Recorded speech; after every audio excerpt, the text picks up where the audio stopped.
आणि मी पुण्यात राहते. रंगदेवता, इष्टदेवता आणि रसिक प्रेक्षकांना विनम्र अभिवादन करून सादर करत आहे मायेची हरवलेली खुशी. तुम्ही कधी आजी आजोबांना पाहिले का?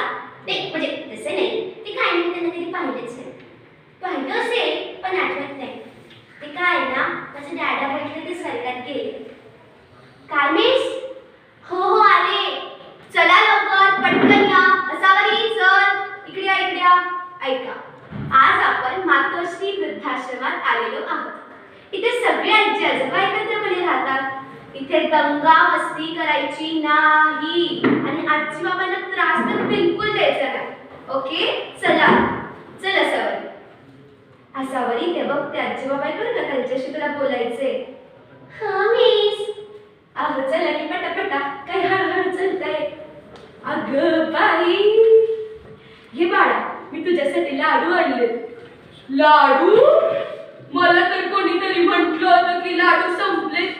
अगं मला माहिती होतं ना, दर महिन्याच्या 7 तारखेला सुनीता असे छोटे छोटे लेकरं घेऊन येते. त्यांच्यासाठी जपून ठेवले होते. घे बाळा, लाडू खा. OMG, माझी आजी सुद्धा सेम लाडू बनवायची. आता आजी नाही लक्षात, पण तिची आजी चव लक्षात दे.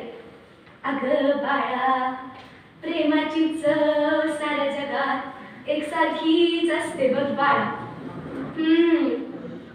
आजी आजोबा, तुम्हाला नाही येत का तुमच्या घराची आठवण?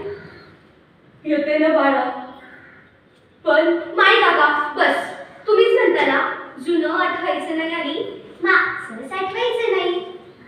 असावरी तुला कसं माहिती आहे वाक्य? माझा डॅडा बोलतो. तुझं नाव काय पोरी? चष्मा काढू काढू का? हो काढ. तुझं नाव